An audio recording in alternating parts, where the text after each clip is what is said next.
Welcome to Reading the Bible Together, and today, in Genesis chapter 31, after 20 years, 2 wives, 12 children, and countless striped and spotted sheep and goats, it is time for us to leave the unpleasant company of Jacob's father-in-law, Laban, and head back to the promised land. But leaving Laban isn't going to be easy. The old swindler isn't going to be happy to see his daughters, grandchildren, and the better part of his wealth head off into the distance. Jacob knows it, and so he hatches a cunning plan. We're told that Laban's sons, of whom we've heard little, are growing hostile. We also hear that Laban's attitude toward Jacob was not what it had been. It's hard to figure out what that attitude had been other than sheer exploitation, but nonetheless, Jacob knows it's time. Not only that, for the first time in 20 years, God speaks to Jacob, "Go back to the land of your fathers and to your relatives, and I will be with you." Well, it doesn't take much for Jacob to convince Rachel and Leah. Their father has spent the dowry which was legally theirs and which formed in those days the only kind of old age security a widow could expect. Rather than saving it for them, Laban has taken it as his own, which surprises no one. So Jacob saddles up the camels with wives and children, and together with the flocks he has so carefully bred, they're off across the river, in this case, the Euphrates, and into the promised land and the hill country of Gilead, which is kind of the area southeast of the Sea of Galilee. Little does Jacob know that Rachel has one more bit of revenge against dear old dad in mind. Now, of course, Laban doesn't take this lying down. And despite a 3-day deficit, by the end of the week, Laban has caught up to the fleeing family and flocks. And now we get the big surprise. God speaks to Laban in a dream. God speaks to Laban. He says, "Be careful not to say anything to Jacob, either good or bad," which is divine advice, which Laban promptly ignores. Confronting Jacob, Laban lays it on thick, telling Jacob that he's upset only because he would have loved to have thrown a farewell feast and to say goodbye properly and to kiss his children and his grandchildren. Of course, nobody believes a word of it. And he adds, "And by the way, why did you steal my gods?" Now, Jacob is stumped on that one. We don't often find Jacob at a loss for words, but here it is. Pointing out that he left like a thief in the night, fearing Laban would take away everything by force, which everyone does believe, Jacob also points out that he knows nothing about any household gods gone missing, which is true. Rachel has stolen them unawares. Now, you should know, these household gods are little statues representing various local pagan deities, crop gods, storm gods, fertility gods, and the like. Archaeologists turn these little clay figurines up quite regularly. Most are about the size of your hand, and they would be placed on the family altar, given offerings of food, wine, or beer, and invoked as need arose. Now, why did Rachel steal them? The text doesn't tell us.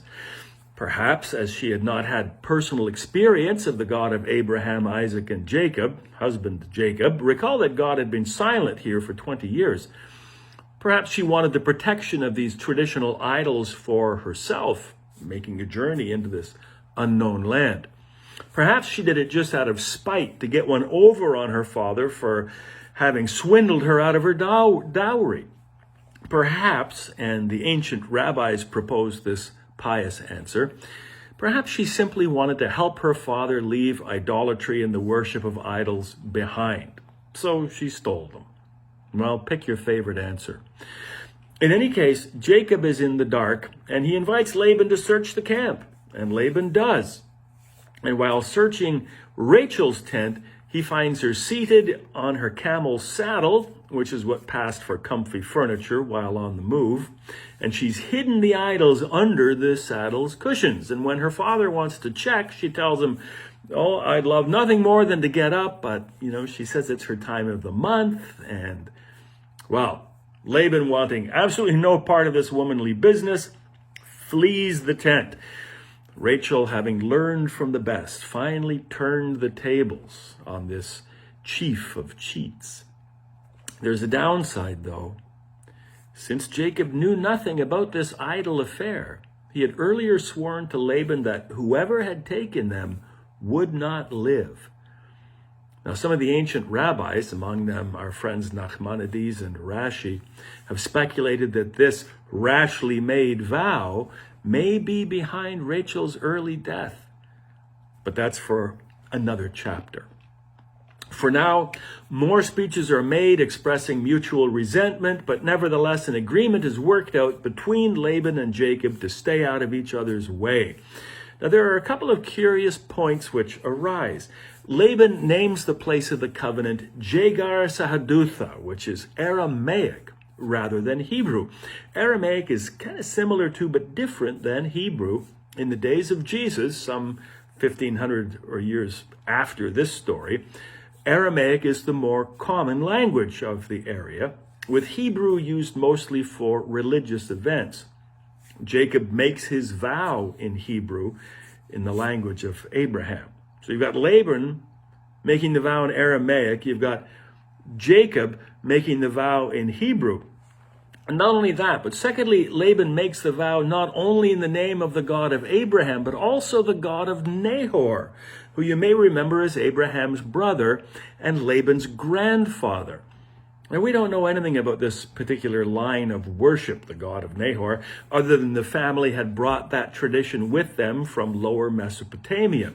Doubtless the household gods, the statues of which Rachel had stolen, were of this religious tradition of the God of Nahor.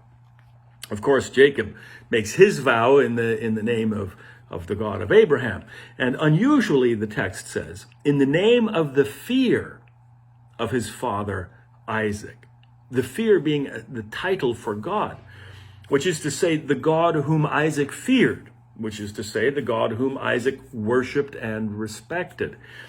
Now, while the Bible often says that we are to live in the fear of the Lord, meaning in utmost respect and obedience, we tend to shy away from such language these days. But in Jacob's day, the fear was actually used here as a title for God. It's possible that Jacob uses this title, and it's only ever used in this chapter, to make an impression upon Laban. Break this oath, and the wrath of the God of fear will fall upon you. Well, it seems to have worked, for we won't run into Laban again, and good riddance to him. The stage is now set for Jacob, who has hopefully learned a lesson or two over the years to restore some of the relationships that he had damaged through his scheming and his arrogance, most notably the relationship with his brother Esau. We're going to see what happens at their reunion, but first Jacob has a lot of groundwork to lay next time in Genesis chapter 32 of reading the Bible together. We'll see you then.